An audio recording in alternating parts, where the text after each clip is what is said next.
¿Qué tal? Muy buenos días. En este jueves 7 de septiembre les saluda Jorge Hernández de Noticias 23 para cumplir una vez más nuestra cita migratoria porque hemos estado inundados de preguntas de personas que tienen esas inquietudes en cuanto a aspectos migratorios. Hoy nos acompaña el abogado de migración Héctor Benítez. Vamos a darle la bienvenida. Héctor, ¿cómo estás? Muy buenos días. Gracias por Muy acompañarnos. buenos días, Jorge. Gracias a ustedes. Gracias por acompañarnos. ¿Has visto lo que está pasando localmente? Si ves Noticias 23, que espero que así lo hagas. Claro que sí. Hemos visto el arresto de una persona por tráfico humano y por traficar personas indocumentadas. Hemos visto, obviamente, desde la aprobación y la entrada en vigor de la SB 1718 que estas personas pueden enfrentar serias consecuencias legales. ¿Qué le espera a una persona detenida con personas indocumentadas en su carro aquí en la Florida? Mira, si la persona realmente está cruzando de un estado, de otro estado, hacia el estado de la Florida, con personas en condición de total ilegalidad, pues indudablemente pueden enfrentar cargos criminales. No puedo aseverarlo, pero tengo la esperanza bien marcada, tomando en cuenta las violaciones en que incurre esta ley desde el punto de vista constitucional, en que la ley prontamente será objeto de una nulidad, sobre todo en este punto. Pero mientras no lo sea, pues indudablemente puede enfrentar cargos criminales serios que dependiendo de la cantidad de inmigrantes o el tipo de inmigrantes, si son niños, entre otros, pueden enfrentar penas que van desde los 5 años hasta los 15 años de prisión. Entonces, obviamente están en una situación un poco delicada en este momento, pero que seguramente va a ser objeto de revocatoria en los próximos días. Así esperamos. Hablando de eso, ¿cómo está la demanda contra la SB 1718 de la ACLU y diferentes organizaciones pro-inmigrantes? Digamos que todavía está en esquema de argumentos, defensas, etcétera, pero no hay una decisión ni a través de medidas cautelares ni y mucho menos una decisión definitiva con respecto a este punto, pero tampoco, digamos, tampoco pasarán muchos meses para que podamos ver las primeras acciones por parte del juez federal en este sentido. Ahora, estamos viendo que siguen llegando balseros aquí al sur de la Florida. Pensamos que las personas se informan porque mucha gente nos ven desde Cuba y piensan que al llegar aquí van a tener, va a ser algo parecido a lo que era la ley pies secos, pies mojados, pero creo que están bastante equivocados, ¿no? Sí, señor. Recuerda que la ley pie seco, pie mojado fue, digamos, revocada aproximadamente en el año 2014. Por ende, la persona, aunque logre tocar territorio americano, no va a obtener el parol de manera directa e indudablemente va a estar sujeta pues, a la verificación de medio creíble de manera inmediata y muy probable una deportación hacia Cuba, tomando en cuenta que incluso se retomaron ya los vuelos de deportación hacia la isla en ese aspecto. Entonces, la invitación es a tratar de que de alguna manera eviten ese camino, toda vez que incluso el gobierno americano creó la figura del parol humanitario para que las personas puedan llegar en condición de total legalidad y no solamente eso, sino que también reanudó la figura del parol de reunificación familiar para quienes ya gocen de aprobaciones de peticiones familiares. Entonces, hay una buena cantidad de medios legales para poder llegar a territorio americano.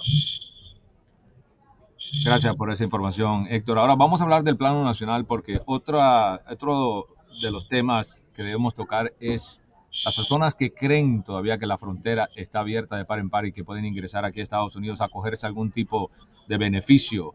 Estamos viendo que un juez de Texas acaba de ordenarle al Estado, un juez acaba de ordenarle al Estado de Texas de remover esas barreras flotantes que habían colocado en el río Bravo, que habían causado hace poquito una persona ahogada. ¿Cómo se encuentra la situación en la frontera en estos momentos para personas que vienen, por ejemplo, cruzan el tapón del Darién, llegan, cruzan Centroamérica y se presentan allá a la frontera? Mira, si la persona llega a través de la aplicación de CDP One, esa persona, pido disculpas porque en el edificio donde me encuentro hay una alarma en este momento, pero si las personas, digamos, en esa circunstancia llegan a través de la aplicación CDP One, a través de digamos, un appointment, una cita ya agendada, muy probablemente esa persona va a tener su entrevista de miedo creíble y va a poder tramitar su proceso de asilo sin mayor inconveniente.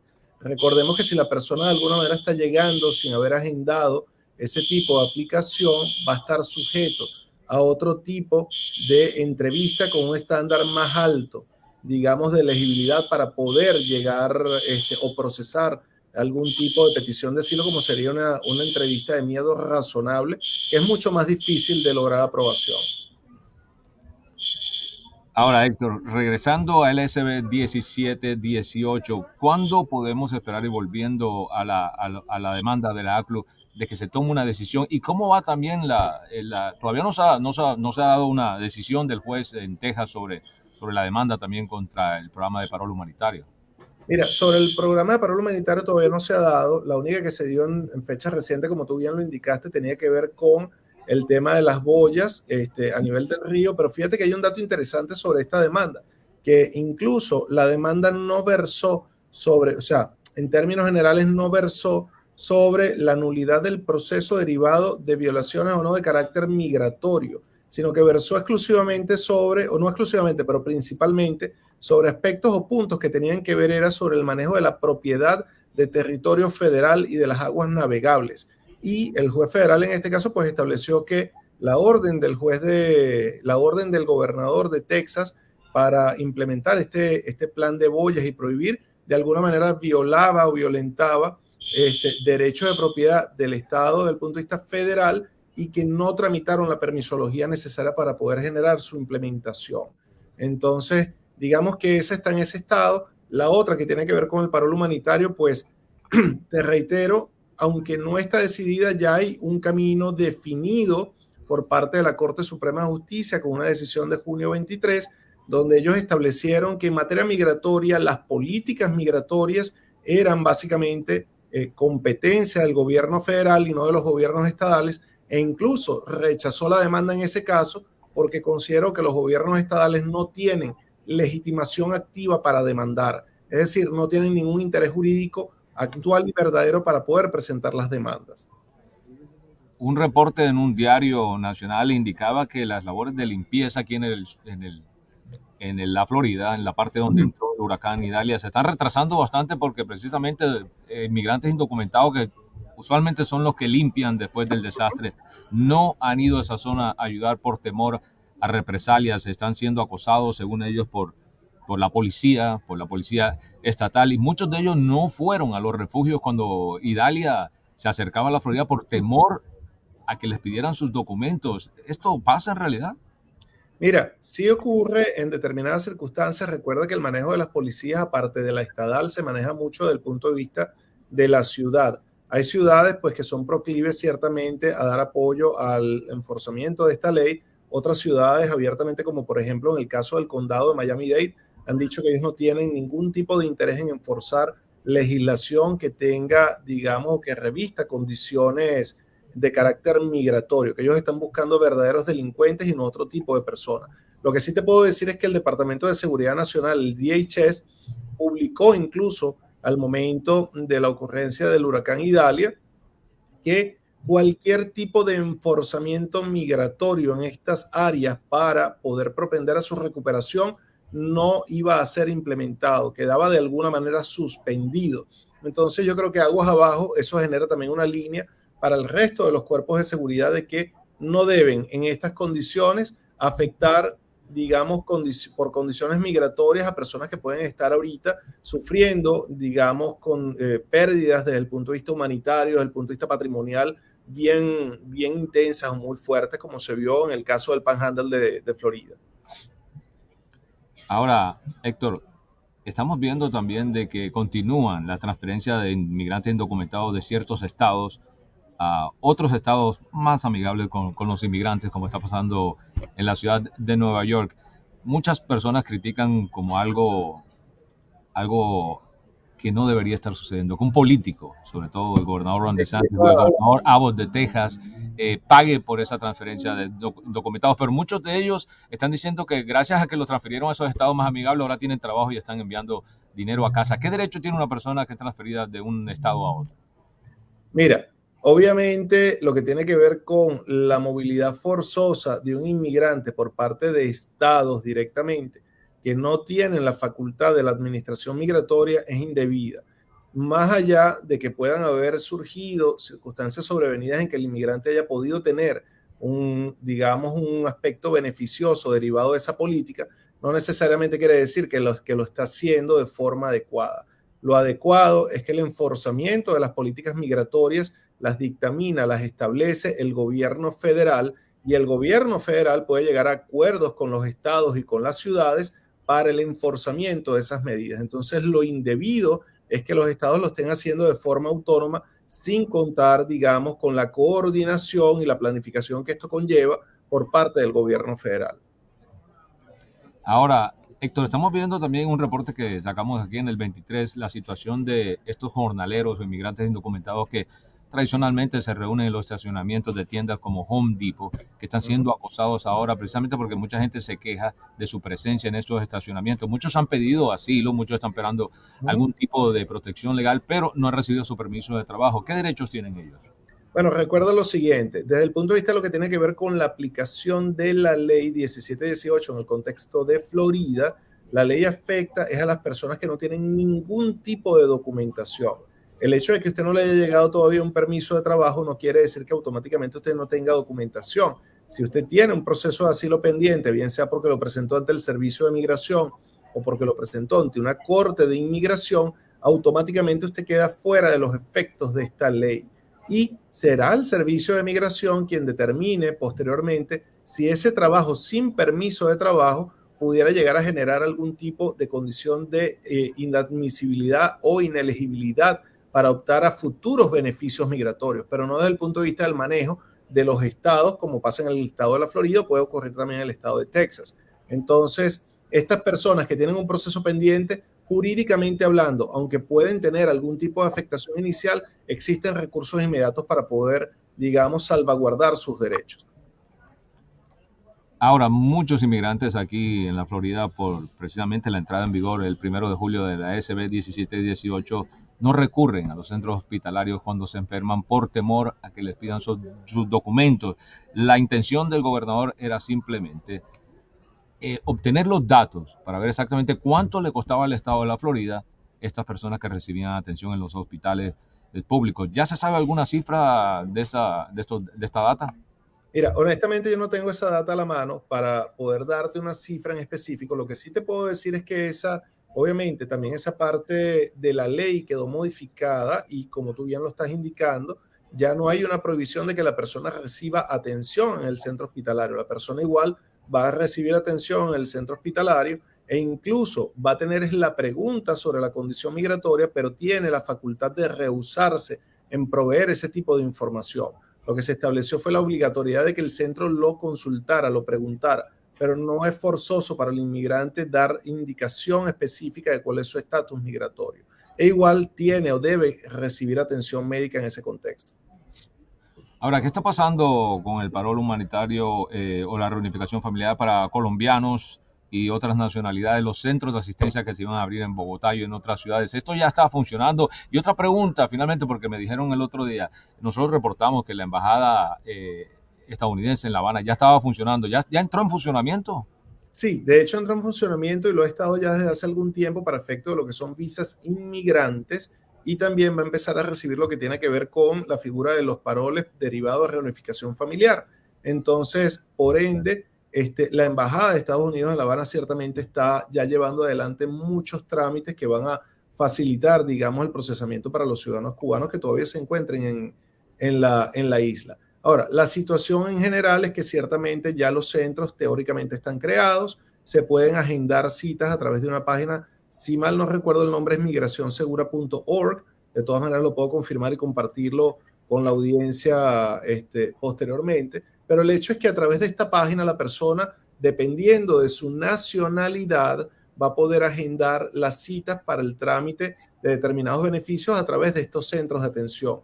Más sin embargo, por ejemplo, en el caso de los ciudadanos colombianos no van a poder tramitar este tipo de solicitudes o peticiones ante el centro que está ubicado en Colombia. Entonces, digamos que hay algunas regulaciones que hay que manejar dependiendo de la nacionalidad del aplicante. Héctor, ¿qué está pasando en otras materias migratorias? Muchos cubanos esperando desde enero, los venezolanos muchos desde que fue aprobado el año pasado. ¿Qué está pasando con esas peticiones del parol humanitario? Están varados, llevan más de 7 meses esperando. Claro, el punto es que definitivamente recuerda que el gobierno hace un par de meses estableció una nueva metodología de selección y aprobación de este tipo de procedimientos. Establecieron un 50% de las peticiones iban a ser decididas de forma aleatoria, por ende usted puede recibir un parol en menos de un mes, 2 meses de haber aplicado, y hay otro 50% de estas aplicaciones que van a ser decididas por orden de llegada.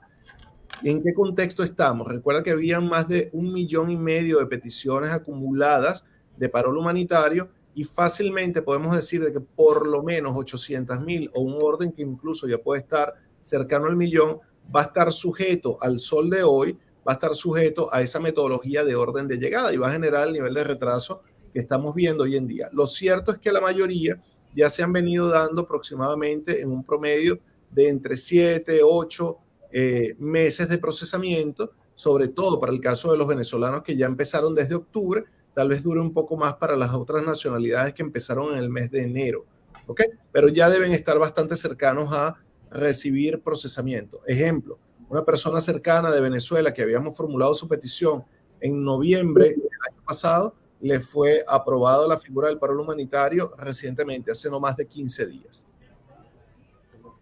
Ahora, estos centros de procesamiento, porque me lo siguen preguntando por aquí, exactamente, en otros países que van a ser beneficiados por este parol, ¿para cuándo también? Mira, te reitero, hasta el momento están previstos nada más 3 centros de procesamiento, uno que va a estar en Colombia, uno en Costa Rica y el otro en Guatemala. El de Guatemala es para atender exclusivamente a los ciudadanos guatemaltecos. Antes se había dado una ampliación para otras naciones, pero ya lo redujeron exclusivamente para Guatemala. En el caso del de Colombia va a atender a ciudadanos venezolanos, nicaragüenses, cubanos, si mal no recuerdo también los haitianos, pero no va a atender las peticiones de los ciudadanos colombianos para este tipo de asuntos en este momento. No es que en el futuro no se pueda ampliar o modificar, pero en este momento de procesamiento inicial. Y el de Costa Rica va a atender a ciudadanos venezolanos y nicaragüenses. Entonces, digamos que los centros de procesamiento están empezando en este momento con cierto paso lento, están empezando a recibir solicitudes a través de la página web y por supuesto empezaremos a ver, digamos, la dinámica o los efectos de ese procesamiento en los próximos días, porque es un plan que apenas se acaba de implementar. Eso es lo que te iba a preguntar, porque habían dicho que muchos de los procesos se estaban realizando en línea para acelerarlo, y UCI había dicho que iba a contratar mucho más personal. ¿Tú has visto una aceleración en los procesos? Todavía no hemos visto, desde el punto de vista fáctico, no hemos visto una aceleración, por lo menos en este tipo de procedimientos, pero si esa contratación de personal se da, es muy probable que sí surja la aceleración de los procesamientos de parol, toda vez de que hemos visto cómo en otras áreas que han ofrecido que eso se dé de manera puntual, efectivamente se ha cumplido. Por ejemplo, visas que tradicionalmente tomaban 1 año y medio, 2 de procesamiento, como lo eran las visas de interés nacional EB2, que son visas muy complejas, ellos han acelerado mucho el paso y hemos visto cómo han decidido ese tipo de visados de 6 meses hacia abajo, muchos de ellos en 2 meses, en 3 meses, 4 meses, pero la mayoría en un lapso de 6 cuando antes tomaban 1 año y medio para su procesamiento. Hay una pregunta para ti de Ciani Hernández que dice: buenos días, si tengo parol, ¿puedo ir a México y aplicar por el CBP-1 o el CBP-1? No tendrá ningún problema en que aplique para la cita. ¿No pierdo el parol? Lo que pasa es que no entiendo, si tienes el parol, ¿para qué asistir a CBP-1? A los efectos de llegar por vía fronteriza. Veo un poquito ilógica la pregunta en ese contexto. Tal vez necesite algo más de detalle, Jorge. Sería ilógico. Si ya tienes parol, puedes llegar directo a los Estados Unidos. Bueno, Ciani, tienes unos 15 segundos para responder porque el abogado ya tiene gente esperando. Hay un tema importantísimo, Jorge, que quería comentarte. Adelante. El DHS también actualmente está llevando a cabo una campaña masiva donde le están llegando notificaciones y correos electrónicos a una masa de personas que todavía teniendo elegibilidad para pedir permiso de trabajo, no lo han hecho, dentro de los cuales están muchas personas del parol humanitario, beneficiarios de procesos de asilos políticos o que llegaron a través del CBP-1 y les fue concedida la entrada, también tienen elegibilidad para aplicar de manera inmediata permiso de trabajo. El comentario de todo esto es que incluso organizaciones proinmigrantes han venido señalando que hay campos o puestos de trabajo que ascienden a casi 10 millones en los Estados Unidos y que incluso otorgándole permiso de trabajo a todas las personas que están ahorita en necesidad de tenerlo, que estamos hablando son casi 5 millones de personas, no se cubre todavía el déficit de personas habilitadas legalmente para trabajar que puedan ocupar toda la demanda que hay de puestos de trabajo actualmente en los Estados Unidos. Precisamente Nelson Grasso hacía esa pregunta. ¿Saben si algún día van a subir la cantidad de aprobaciones al mes del paro humanitario? Por favor, necesitamos más aprobaciones. Sí, señor. Bueno, hasta el momento siguen siendo, en el contexto del paro humanitario, siguen siendo 30.000 distribuidas en estas 4 naciones: Venezuela, Nicaragua, Cuba y Haití.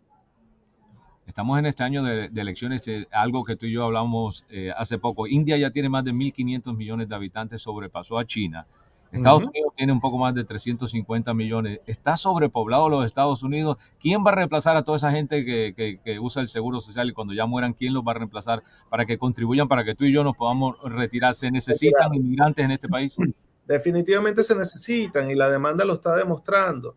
La demanda, te reitero, ni siquiera dándole a todas las personas que pudieran tener elegibilidad para permiso de trabajo, que estamos hablando que son casi 5 millones de personas, ni siquiera dándoselas a todos el día de hoy y que ocupen puestos de trabajo, se cubre la demanda total de inmigrantes que hay hasta este momento. Entonces, imagínate lo que va a ocurrir en los próximos días, sobre todo cuando los Estados Unidos necesita tratar de ponerse al día desde el punto de vista tecnológico, desde el punto de vista de personal especializado, a través de profesiones STEM, cuando otras naciones están avanzando muy rápido en este contexto, como China, Japón, como la misma India. Entonces, ese volumen, esa demanda impone que los Estados Unidos también de alguna manera pueda estar a la par de esa velocidad y de esa voracidad con la que se está manejando el mundo hoy día. Y estamos viendo el ejemplo de Canadá. ¿Tú crees que una persona que no pueda venir acá más bien encontraría un ambiente más amigable para inmigrantes en Canadá?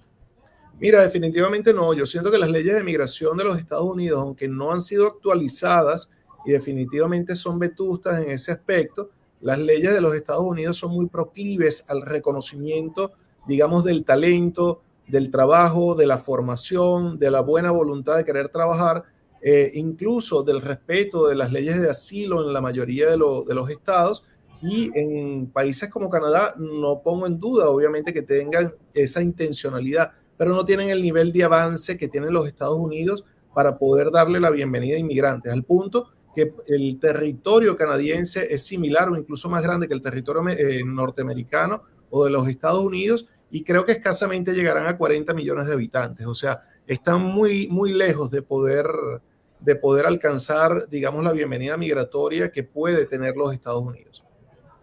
Es un país de migrantes, debemos recordar eso todo el tiempo. Así es. Gracias a muchas de estas personas que vienen con sus profesiones y se trabajan aquí, seguimos adelante como lo han hecho miles de personas que han llegado a este país. Uno de ellos, Elon Musk, que no es estadounidense y aquí ha creado tantas empresas. Gracias, Héctor, por conectarte con nosotros. Gracias a ti, Jorge.